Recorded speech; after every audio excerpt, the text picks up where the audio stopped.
Amém, meus irmãos. Vamos à palavra do Senhor nesta manhã. Eu quero convidar você a abrir a palavra de Deus. Deixa eu abrir aqui o meu esboço. Êxodo capítulo 18, a partir do versículo 13.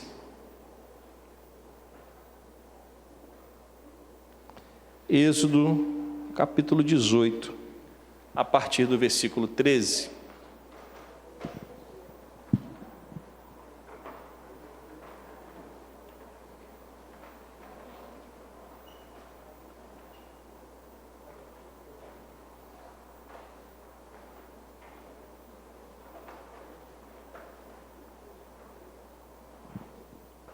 Amém? Se você tiver com alguma dificuldade de encontrar, também está projetado aqui na tela e você pode acompanhar também. Êxodo capítulo 18, a partir do versículo 13, diz assim: No dia seguinte, Moisés sentou-se para julgar o povo, e o povo estava em pé diante de Moisés desde a manhã até o pôr do sol. Quando o sogro de Moisés viu tudo o que ele fazia ao povo, perguntou: que é isto que você está fazendo ao povo? Por que você fica sentado sozinho e todo o povo está em pé diante de você desde a manhã até o pôr do sol? Moisés respondeu ao seu sogro: é porque o povo vem a mim para consultar a Deus. Quando eles têm alguma questão, vem a mim, para que eu julgue entre um e outro, e eu lhes dou a conhecer os estatutos de Deus e as suas leis. O sogro de Moisés, porém, lhe disse: não é bom o que você está fazendo. Com certeza todos ficarão cansados, tanto você como este povo que está com você.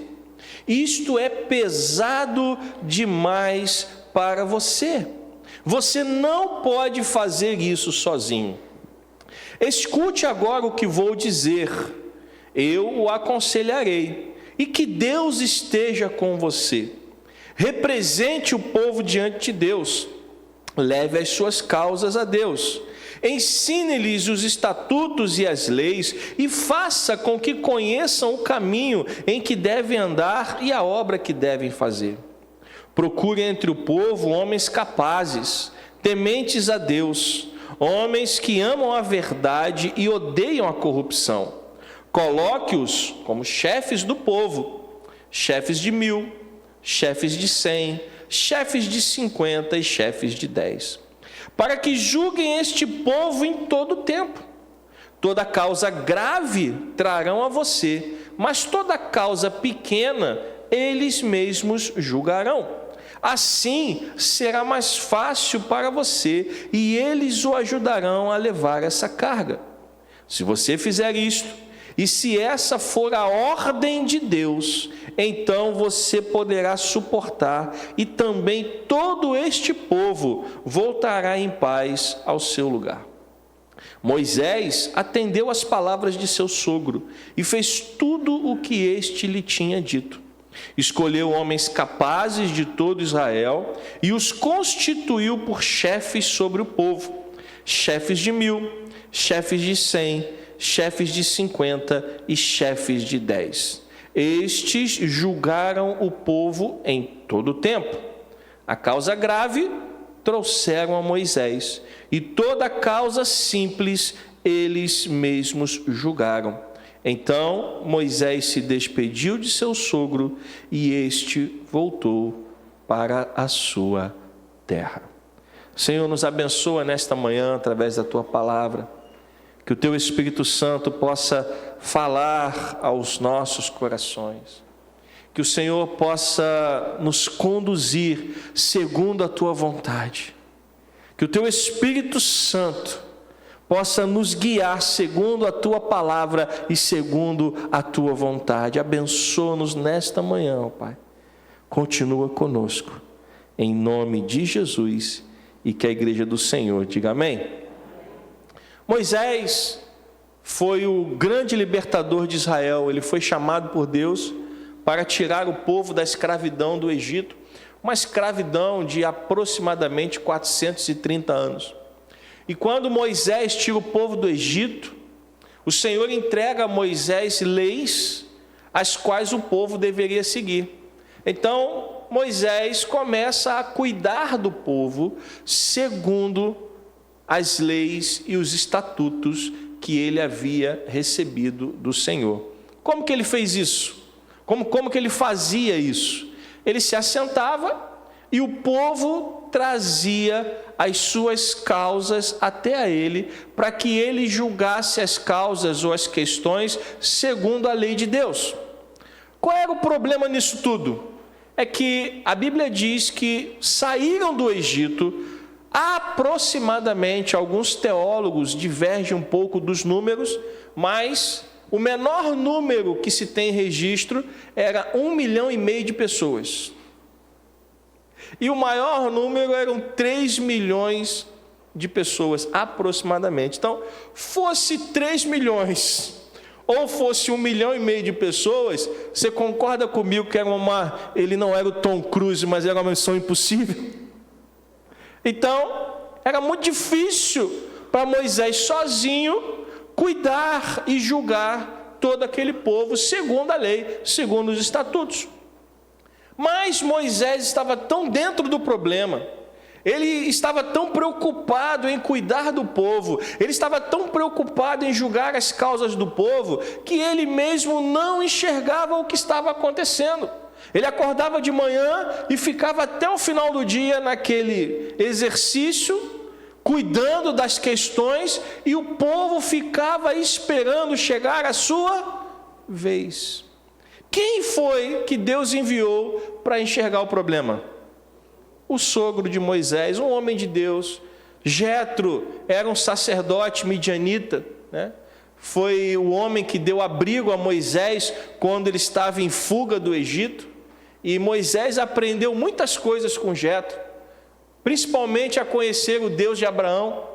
E quando Jetro viu aquele problema, Jetro começou a aconselhá-lo. Mas qual era o problema? Versículo 13. O povo ficava em pé diante de Moisés, desde a manhã até que hora, gente? Pôr do sol, ou seja, era o dia inteiro esperando a sua vez de ser atendido. No versículo 14, Jetro então pergunta a ele: o que é isso que você está fazendo? Jetro começa a tentar entender o que ele estava vendo, e no versículo 15, Moisés responde que o povo estava vindo a ele para consultar a Deus.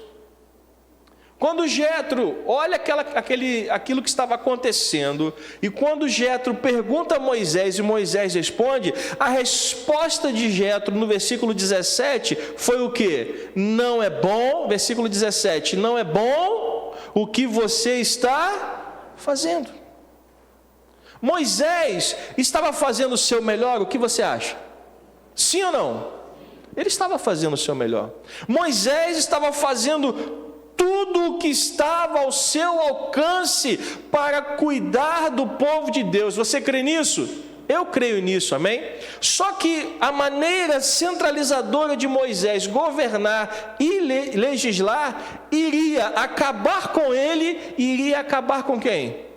Com o povo. Só que ele não estava enxergando aquilo. Ele não conseguia se dar conta do tamanho do problema, porque ele estava envolvido no problema.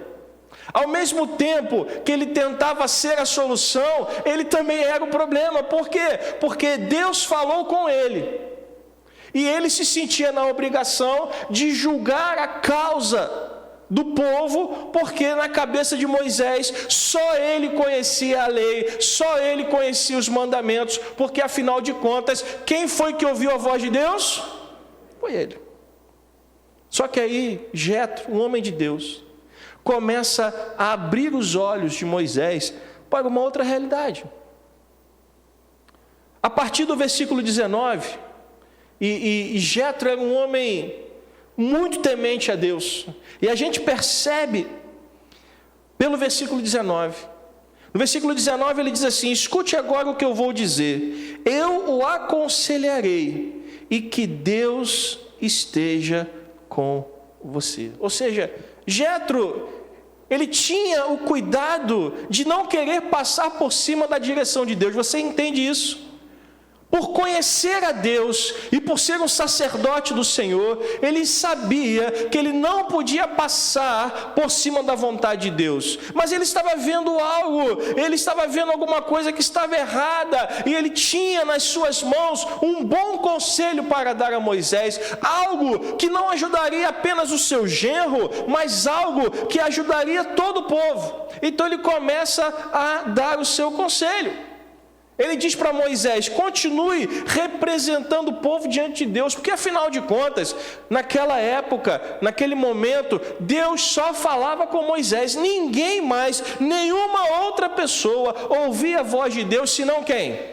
Moisés. Então o conselho de Jetro começa dessa forma: continue representando o povo diante de Deus, continue levando as causas do povo diante de Deus, continue ensinando, versículo 20, os estatutos e as leis, e façam com que o caminho em que devem andar e a obra que devem fazer. Ou seja, Jetro começa dizendo: continue fazendo o que você está fazendo, continue representando o povo, continue ensinando o povo, mas você não precisa fazer isso sozinho. Versículo 21. Procure outros, procure outras pessoas, procure homens que vão andar com você, procure homens que vão caminhar ao seu lado, procure pessoas que tenham a visão do reino de Deus que Deus deu a você. Versículo 21, procure entre o povo quem? Qual foi o conselho de Jetro? Homens capazes, que mais? Tementes a Deus, que mais? Homens que amam a verdade e homens que odeiam a corrupção. Ou seja, Jetro deu os critérios: procure homens assim, procure pessoas que sejam parecidas com você, procure pessoas que possam fazer o que você faz, não na mesma escala, não na mesma proporção, porque Deus não iria falar com outra pessoa, Deus continuaria falando com quem? Com Moisés. Mas procure pessoas que possam te ajudar. E quando você encontrar essas pessoas, qual foi o conselho de Jetro no versículo 21? Coloque-os como chefes do povo, crie grupos. Que grupos? Chefes de 1000, chefes de 100, chefes de 50 e chefes de 10. Qual é o conselho de Jetro? Divida o povo em pequenos grupos e faça com que esses homens que você escolheu cuidem desses pequenos grupos.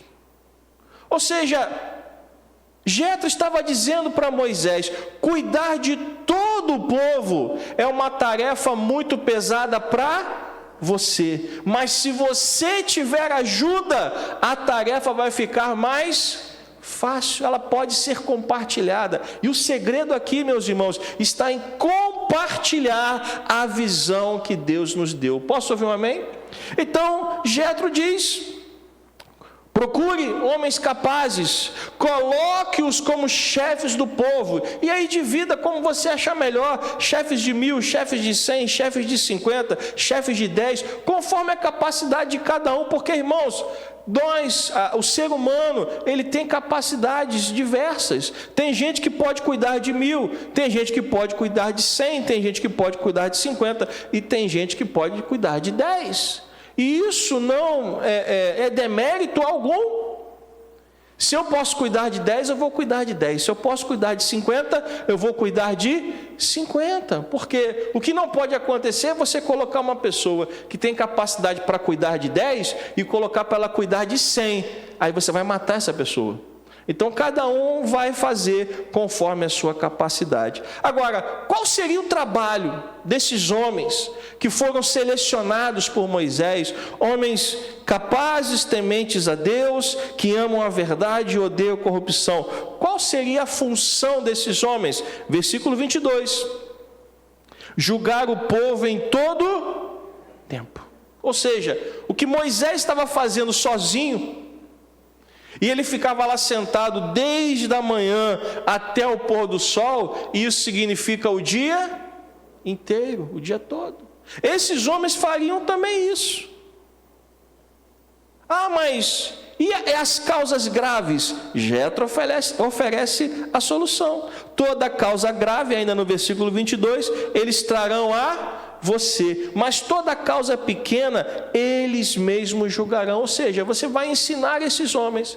Você vai fazer com que eles conheçam a lei do Senhor. Você vai fazer com que eles conheçam os estatutos de Deus. E eles vão começar a julgar as causas do povo. As causas pequenas serão julgadas por quem? Por eles. As causas mais graves, que eles não conseguirem julgar, eles vão fazer o que com elas? Eles vão trazer até você, Moisés, e você então julga. E aí no versículo 23, veja novamente a preocupação de Jetro. Se você fizer isso, e se essa for a ordem de Deus, percebe o temor de Jetro, sim ou não? Eu estou te dando um conselho.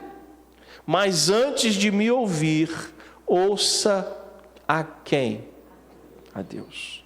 Então você poderá suportar, e também todo este povo voltará em paz ao seu lugar. Então, colocando isso em prática, Moisés iria aliviar sua carga de trabalho, ele iria poder cuidar melhor do povo, porque ele não ia ficar tanto tempo só julgando as causas, ele ia poder se dedicar também ao ensino da lei e dos estatutos de Deus, e o povo também iria parar de sofrer, tendo que esperar em longas filas para serem atendidos por Moisés. Jetro deu um bom conselho a Moisés, o que você acha? Foi bom, sim ou não? Quem acha que foi bom? Levanta a mão. Eu acho que foi um bom conselho. E talvez a essa altura do campeonato você esteja perguntando assim: pastor, tudo bem, está tudo certo, Jetro é um homem de Deus, ele deu um bom conselho para Moisés, mas o que isso tem a ver com a minha vida? Eu não vivo na época de Moisés, eu não estou vivendo essa situação. Onde que essa palavra se aplica na minha vida? Então vamos para a aplicação deste conselho nas nossas vidas nos dias de hoje. Meus queridos irmãos, nem mesmo com todos os avanços tecnológicos, e nós vivemos numa época onde a tecnologia avança a passos largos. Você concorda comigo? Sim ou não? Eu sou de uma época onde não havia internet. Alguém aqui é dessa época? Alguém tem coragem de assumir? Eu vivi numa época que não havia internet. Creia, o mundo já viveu sem internet. A televisão era aquela televisão de tubo, lembra? Cara beça. As casas tinham quantas televisões, você lembra? Era caro. Pasme, você tinha que levantar do sofá para trocar de canal.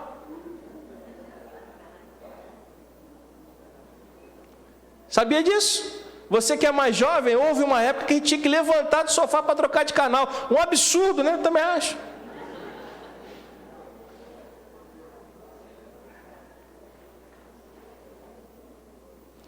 E quando o jogo passava na hora da novela, só tinha uma televisão. O que você fazia? Aí depois veio a internet de escada, que você conectava o computador.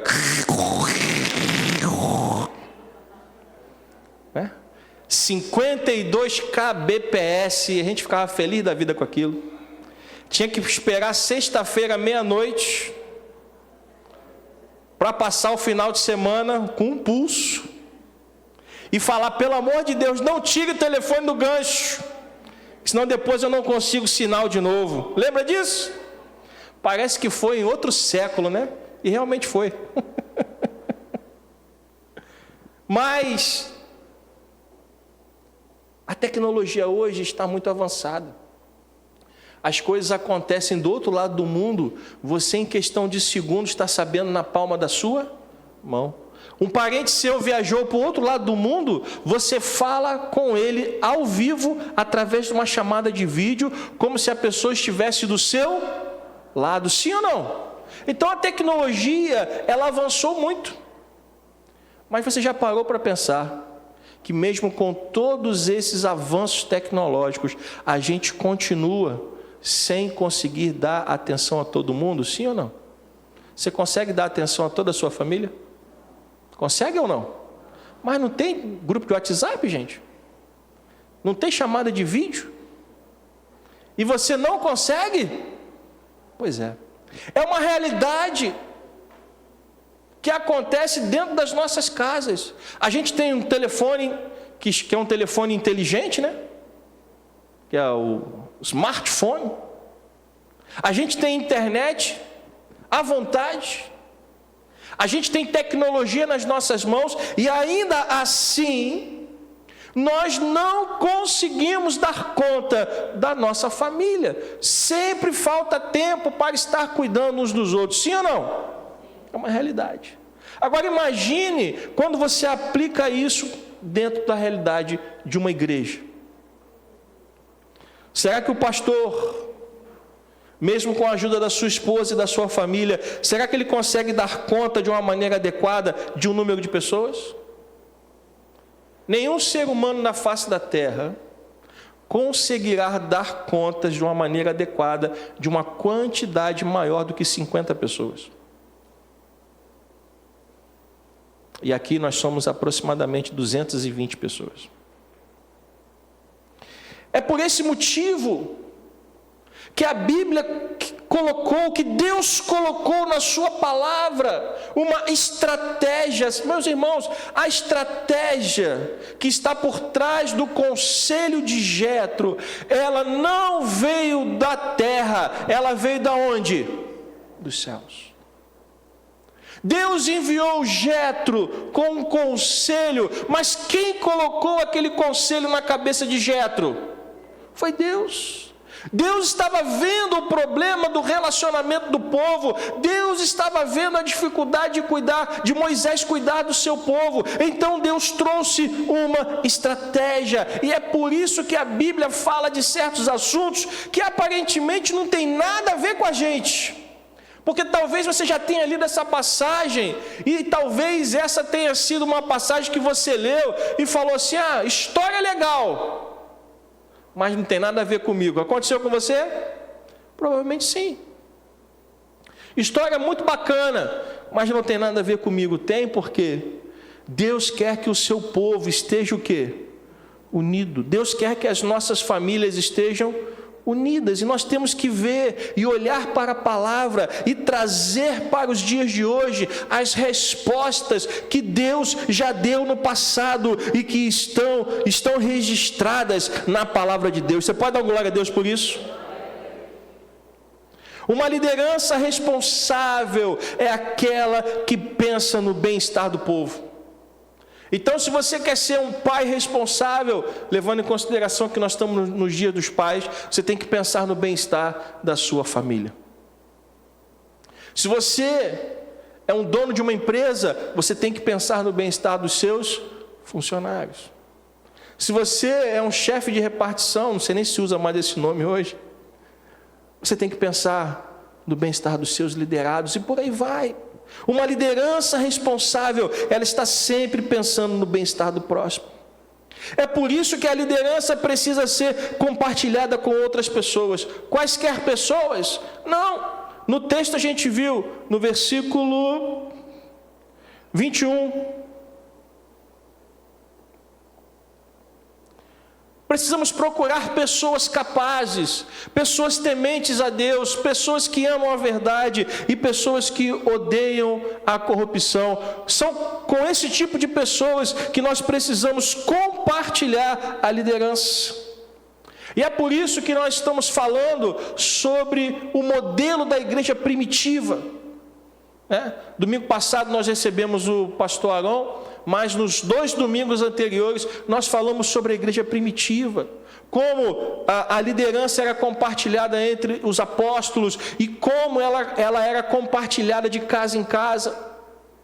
E mostramos aqui, ao longo da história da igreja, homens e mulheres que foram levantados por Deus para compartilhar essa liderança e abençoar vidas. É por isso, meus irmãos, que nós, diante dos desafios do nosso tempo, nós estamos voltando para a palavra e buscando as respostas que Deus já havia dado. Você pode dizer amém? Para enfrentar os desafios dos dias atuais, nós estamos voltando à palavra e estamos buscando aquilo que Deus já falou a respeito disso. Uma pessoa sozinha, um líder sozinho, nunca dará conta de todo o povo. Mas isso não pode ser feito de qualquer maneira. E eu quero que você saiba que não será feito de qualquer maneira na nossa igreja. Posso ouvir um amém? Nós recebemos uma visão do Senhor. Recebemos um modelo. Estudamos esse modelo. E vimos que ele se encaixa perfeitamente em nossas necessidades. E esse modelo, eu já falei nos 2 domingos que antecederam a visita do pastor Aron. Este modelo é um modelo de pequenos grupos, onde pessoas vão ser cuidadas por outras pessoas capazes, tementes a Deus, que amam a verdade e que odeiam a corrupção. Posso ouvir um amém? Amém. E essas pessoas, elas já estão sendo treinadas.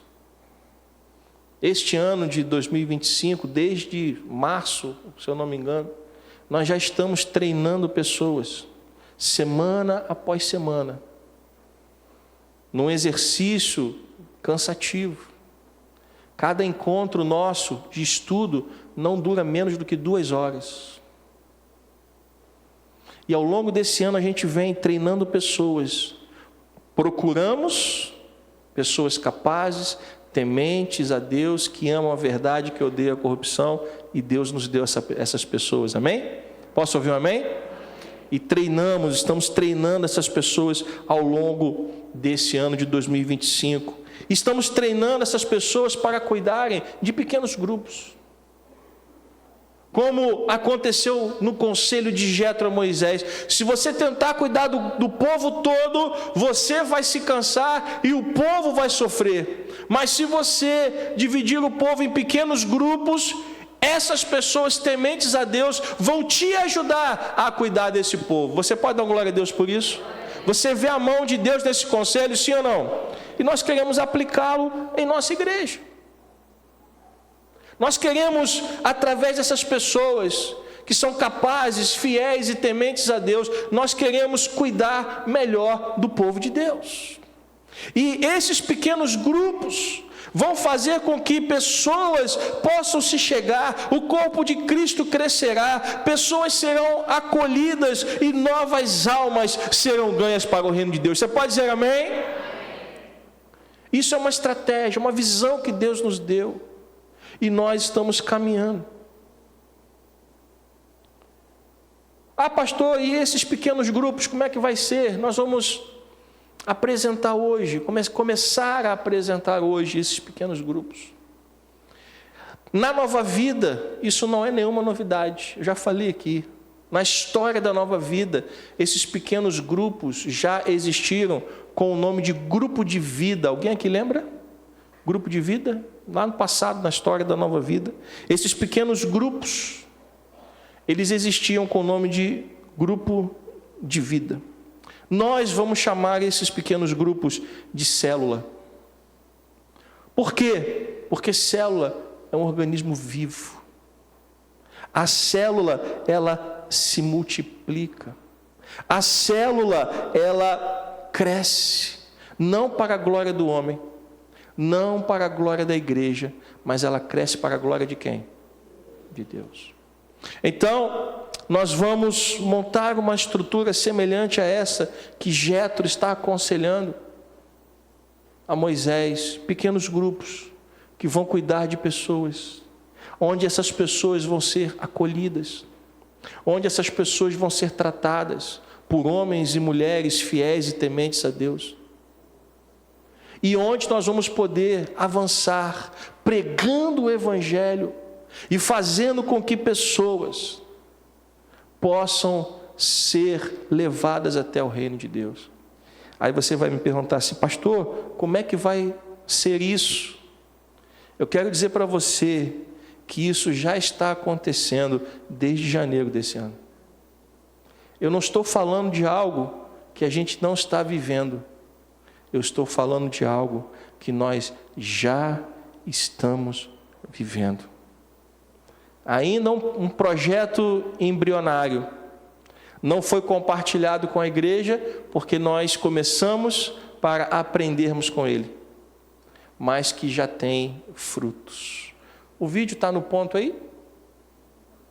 Apaga as luzes aqui, por favor. Eu tenho um vídeo para mostrar para vocês desse trabalho, dessa célula, que começou no dia 15 de janeiro de 2025.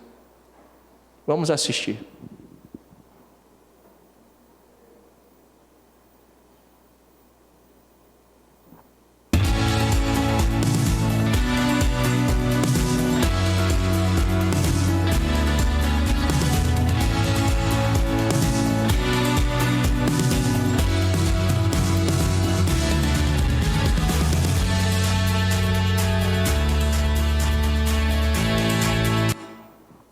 Você pode dar uma glória a Deus? Ao longo desse ano, pessoas estão sendo cuidadas, vidas estão sendo tocadas, a comunhão tem sido pregada. Você vê que tinha até pizza. Por quê? Porque é um espaço onde as pessoas podem se conhecer melhor. E aí, meus irmãos, esse projeto embrionário, que hoje conta apenas com uma célula,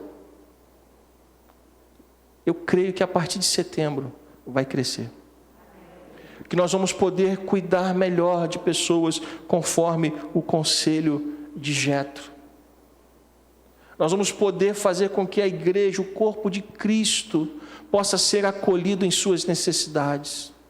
Porque é impossível dar conta de todos os problemas ao mesmo tempo. Às vezes as pessoas estão passando por uma situação e a gente, como líder, eu e a Adriana, quando a gente vai tomar conhecimento do problema, já se passaram 2, 3 semanas, porque é impossível dar conta de tantos assuntos, de tantas pessoas ao mesmo tempo. E como o conselho de Jetro, ele disse: procure homens capazes, está aqui na tela? Homens capazes, tementes a Deus, que amam a verdade e que odeiam a corrupção. E eu quero chamar aqui essas pessoas que nós encontramos. Vem cá, Eduardo, Karen, Alessandro e Thaís, Felipe e Bia, que estão conduzindo esta célula, que está funcionando desde o dia 15 de janeiro desse ano. E eu quero dar a eles a oportunidade de falarem um pouquinho sobre como essa experiência tem sido na vida deles, né? O que Deus tem feito através da vida deles naquele lugar, né? E pode começar até a falar um pouquinho sobre o nome Giovanni Si. Bom dia, igreja. Bom dia. É muito maravilhoso o que Deus tem feito desde janeiro com cada um de nós aqui, porque quando o pastor nos chamou para essa empreitada, para esse trabalho, foi um grande desafio. Estávamos reunidos ali semanalmente, todas as quartas-feiras, e a gente se deparou com esse grande desafio, mas o Senhor tem sido presente em todos os dias conosco, né? Nos dando coragem, nos dando ousadia no Espírito Santo para que esse trabalho seja feito. E aqui a gente tem na camisa esse nome Giovanni Si, que significa o Senhor é a minha bandeira, porque essa é a primeira célula, e virão outras, né, que já tem seus nomes aí determinados. E a gente ali naquele condomínio que fica ali na Taquara, na rua Trincaferro 344, ali na próxima Mapuá, a gente tem sido ali, eu creio, e a gente tem provado disso, aquele lugar tem sido como uma luz naquele lugar, né, onde pessoas podem se chegar e pessoas têm recebido da palavra de Deus, têm percebido o perfume de Cristo, têm recebido acolhimento naquele lugar. Quando chegamos lá em janeiro, né, a gente saiu para fazer o primeiro evangelismo, preparamos alguns panfletos e saímos para fazer o evangelismo junto com Alessandro e Thaís, e eles vão poder, todo mundo aqui vai falar um pouquinho, mas nessa saída a gente pôde ver pessoas, falar com pessoas, convidar pessoas para isso. E Deus é tão maravilhoso quando Ele chama a gente para a obra, porque a obra é dele, não é minha, não é de nenhum deles, não é da minha esposa. E as pessoas começaram a chegar, as pessoas começaram a visitar, começaram a ser recebidas naquele lugar. E assim, Deus tem operado maravilhas. Semana a semana Deus nos presenteia com algo novo, Deus visita com algo novo e Deus tem trabalhado, né? Então vou deixar o povo falar, minha esposa. Amém, bom dia, igreja. É um trabalho maravilhoso, é algo totalmente diferente de tudo que a gente já viveu, tudo que a gente vive aqui na igreja, porque lá, quando as pessoas chegam, a gente pode conversar com elas diretamente, olho no olho, e tomar um café, falar de Deus e conversar daquilo que Deus tem feito na nossa vida, acolhendo aquelas pessoas. Muitas das pessoas que chegam lá, algumas são desviadas, outras nunca conheceram a Cristo, e aí você começa a falar do dia a dia, da sua vida, do seu testemunho, o que Deus fez para você, e aquilo vai engrandecendo tanto o nome de Deus, que as pessoas vão voltando, que as pessoas estão com sede, estão com fome. Então, assim, é algo maravilhoso que Deus tem trabalhado em nós e assim, só tenho a agradecer a Deus pela oportunidade de estar fazendo parte desse agir de Deus aqui na igreja. Amém, bom dia, igreja. Realmente é um trabalho diferenciado, né? Porque é um reset nas nossas mentes. A gente tem que transformar a nossa mente para um novo modelo e a gente já está tão habituado a chegar aqui na igreja e fazer de uma certa forma, e aí você tem que formatar mesmo isso. E lá a gente tem visto que algumas crianças têm trazido os pais, né? As crianças têm levado os pais para as células. E, inclusive, a maioria dos aniversários esse ano aconteceram às quartas-feiras. E aí a gente tem um caso lá de uma criança que já está tão envolvida e os pais não professam a mesma fé que a nossa, mas que essa criança fez questão de comemorar o aniversário dela lá. E assim a gente vê o Senhor trabalhando, né? Através da vida das crianças também. Bem, gente, bom dia. Se eu chorar, não fica surpreso não que eu sou chorão, tá? É gratificante, é um privilégio poder estar nesse desafio, é desafiador realmente. E a gente tem aprendido através das palavras que são, os estudos que são colocados lá, palavras muito diretas, muito didáticas, que a gente coloca em prática todos os dias, todas as semanas, e a gente pode ver o agir de Deus, assim, de maneira extraordinária. As pessoas chegam de maneiras diferentes, né, como já foi citado aqui, e a gente, muitas das vezes, tem experiência que as pessoas falam de uma tal maneira, jogam tudo que estão sentindo, aquela bagagem, aquela opressão, aquela angústia, muitas das vezes, e você vai vendo a evolução dessas pessoas. Você vai vendo que ela chega daquele momento, às vezes fala 10, 15 minutos, só ela fala. Uma maneira dela soltar tudo que ela tem lá dentro guardado, ela se sente à vontade, o Espírito Santo toca, enfim, ele faz a obra do jeito que ele quer. E aí a gente vai vendo a evolução dessas pessoas, a maneira que elas vão agindo e a sede que elas vão tendo de buscar a Deus. E o que tem me mudado muito a minha vida é que eu tenho aprendido que o Evangelho é simples.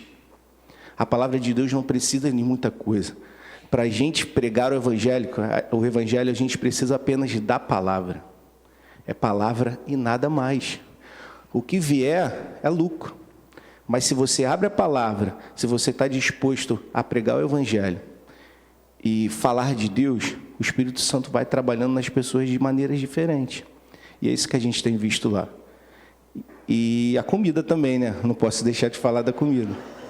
Gente, é tanta comida, misericórdia. Edson, bênção.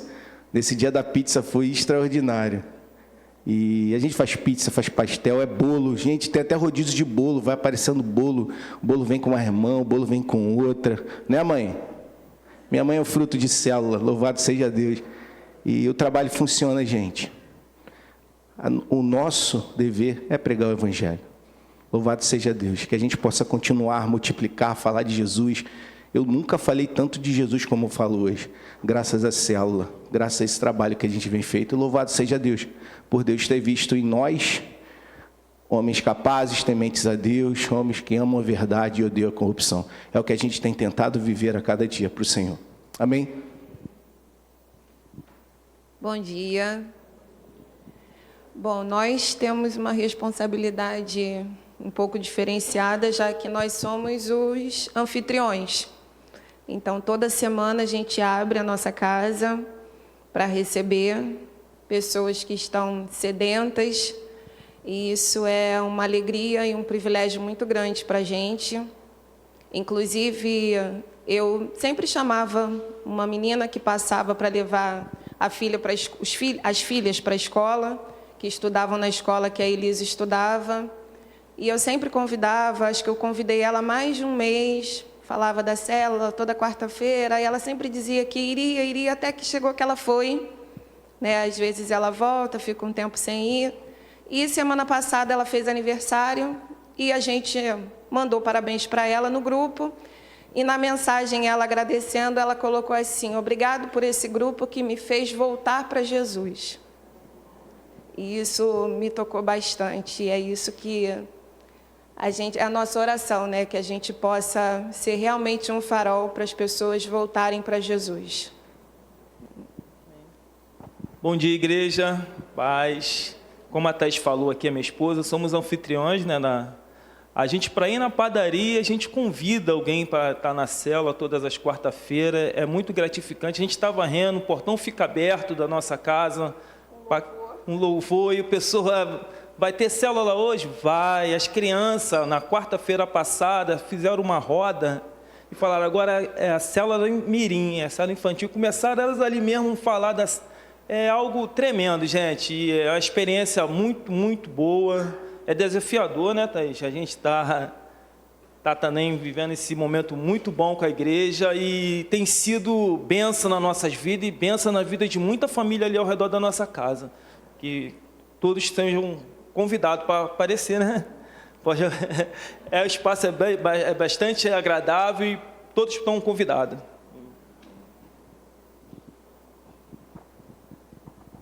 Obrigado, gente. Obrigado. Deus abençoe vocês. Irmãos, Alessandro falou, aliás, foi a Thaís que falou da Yasmin, né? Obrigado porque esse grupo me fez voltar para Jesus. Pessoas estão voltando para Jesus, irmãos. A missão da igreja é levar pessoas de volta ao Pai. E Deus está nos dando a graça de expandir esse trabalho. Esta visão, ela não saiu da minha cabeça. Esta visão, ela não saiu da cabeça da Adriana, da minha esposa. Esta visão nos foi dada pelo Senhor. Quando o Senhor nos mandou, nos levou e nos mostrou, e o Senhor disse: é isso que eu quero para a minha igreja, eu simplesmente disse: Senhor, eis-me aqui. Que a tua vontade prevaleça sobre a minha vontade.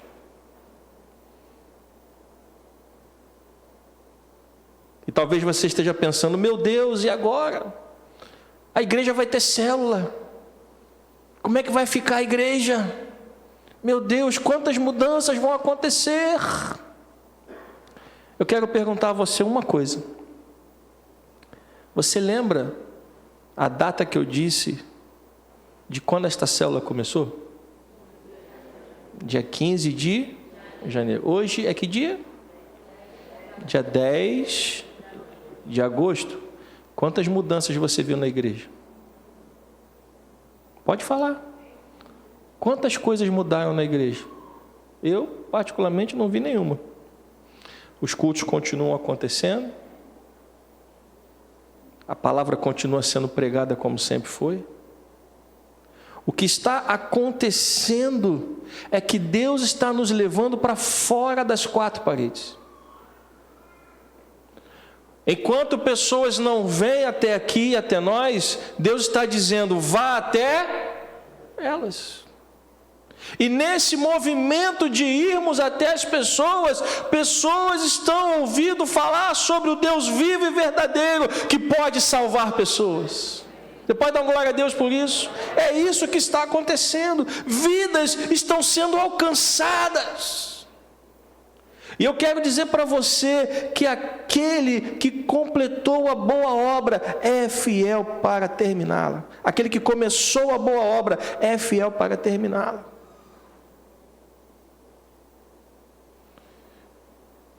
Eu quero dizer duas coisas para você. Eu quero concluir com essas duas coisas. Primeiro, eu quero pedir, na verdade, duas coisas a você. Eu quero pedir duas coisas à igreja. Primeiro, que você confie em nós. Este já é o 7º ano que nós estamos à frente da igreja. E eu acho que em 7 anos você já consegue nos conhecer um pouquinho, amém? E eu peço que você confie em nós. Porque nós não estamos levando a igreja para nenhum lugar que não seja a vontade de Deus. E se você tiver alguma dúvida, ao invés de você falar com qualquer outra pessoa, venha falar comigo. Amém, irmãos? Se você tiver alguma dúvida a respeito do que nós falamos nessa manhã, me procure. Fale comigo, mande uma mensagem pelo WhatsApp da igreja e eu vou responder você. Eu disse que precisava de duas coisas, né? A primeira é que você confie em nós. E a segunda coisa que nós precisamos é de casas abertas. Esse trabalho não acontecerá se portas não se abrirem. A minha oração nos últimos dias tem sido para que Deus toque no coração de pessoas. Que Deus nos mostre pessoas capazes, tementes, que amam a verdade e odeiam a corrupção, que possam também abrir a porta das suas casas. Como vai ser isso, pastor? A todos aqueles que desejarem abrir a porta das suas casas, a gente vai conversar primeiro. Já tem uma família que abriu a porta da sua casa, e eu louvo a Deus por isso, né? Sentiram o desejo no coração, e eu vou marcar um dia para ir lá conversar com eles primeiro, para explicar o trabalho, e depois a gente vai começar uma célula lá. Se você sentir no seu coração o desejo de abrir a sua casa, fale com a gente. Não vai ser feito de qualquer maneira. Não vai ser feito sem critério. A gente quer fazer as coisas de acordo com a vontade de Deus, seguindo o modelo que Deus estabeleceu na sua palavra. Mas para isso nós precisamos dessas duas coisas. Preciso que você confie em nós. E preciso que você abra a porta da sua casa. Porque, meus irmãos, você vai ver o sobrenatural de Deus. Você vai ver o que Deus está querendo fazer dentro da sua casa. O casal que abriu a casa, o primeiro casal que abriu a casa, o Alessandro e a Thaís, já estão vendo o sobrenatural na casa deles. Semana após semana, eles já estão vendo o agir de Deus na casa deles. E saiba que Deus pode usar você também como instrumento. Meus irmãos, qualquer lugar pode ser uma porta aberta. Porque O grupo não precisa ser grande.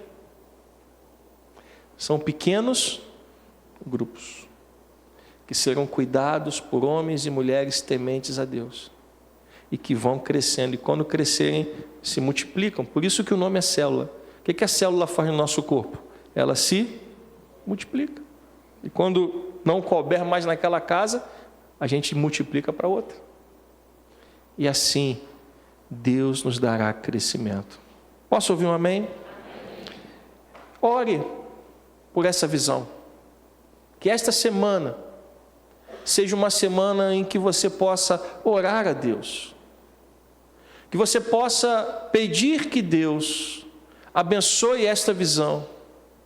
E que você possa perguntar a Deus se você pode abrir a porta da sua casa. Não faça nada sem consultar a Deus primeiro. Não faça nada sem antes sentir que Deus está agindo na sua vida nessa visão, amém? Mas se Deus te der autorização, venha falar conosco, porque a sua casa pode ser uma obra, pode ser um ponto missionário. A sua casa pode começar uma obra missionária que vai levar pessoas a conhecerem a Cristo Jesus e serão salvas para todo o sempre. Posso ouvir um amém?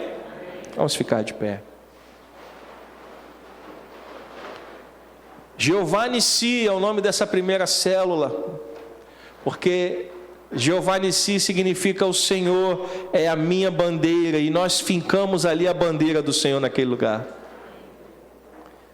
Quando eu estava orando, quando o Senhor me deu esta visão, eu estava na minha sala e o Senhor me fez ler a passagem da travessia do Rio Jordão, onde Deus manda que Josué tirasse do rio, lá do fundo do rio, tirasse algumas pedras. Você já leu isso? Quantas pedras Deus mandou Josué tirar? Quantas pedras? 12, uma representando cada tribo. E quando atravessaram o Jordão, eles fizeram ali o quê? Um altar que serviria como um memorial para gerações futuras, que quando vissem aquele altar, lembrariam do que Deus fez naquele lugar. E eu estava orando nesse dia e perguntando: Senhor, o que isso quer dizer? O Senhor disse para mim: assim como eu mandei Josué tirar 12 pedras do fundo do rio, eu vou te dar 12 nomes, que serão os nomes das 12 primeiras células.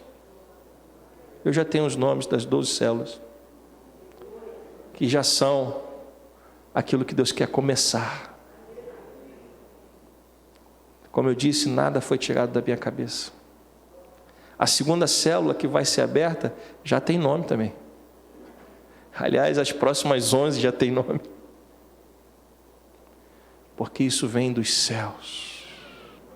Isso não vem da minha cabeça.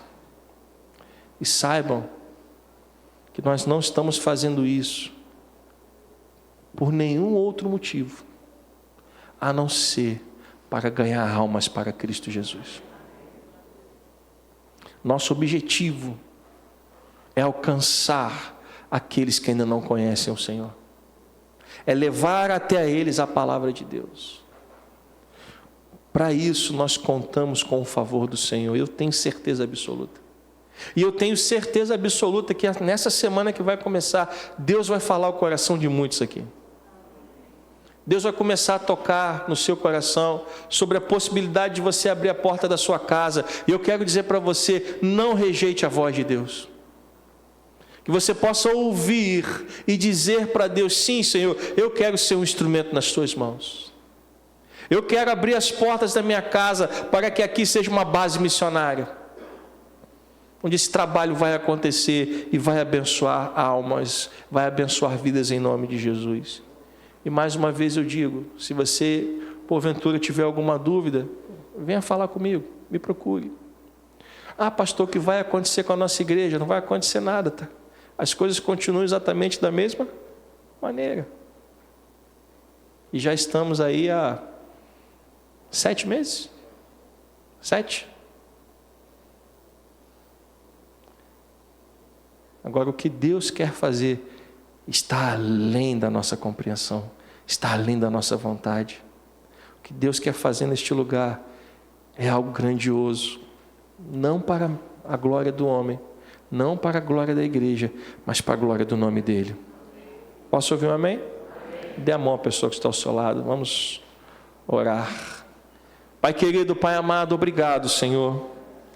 Compartilhamos esta palavra nesta manhã, para que a tua igreja comece a ter esta visão também, para que o teu povo comece a conhecer esta visão e comece a abraçar esta visão, que não vem da terra, que não vem da cabeça dos homens, mas que vem dos céus. Eu creio nisso. Por isso, Pai, eu quero te pedir nesta manhã que o Senhor comece a tocar nos corações, para que pessoas sintam o seu coração ardendo com o desejo de abrirem as suas portas, para que seja uma base missionária, meu Pai, para que ali nós possamos plantar uma célula e ali vidas sejam alcançadas para a glória do teu nome, Jesus. Pai querido, Pai amado, abençoa o teu povo, abençoa a tua igreja, que a tua igreja seja cuidada, que a tua igreja seja acolhida, que o teu povo seja bem cuidado, Senhor, nós te pedimos isso.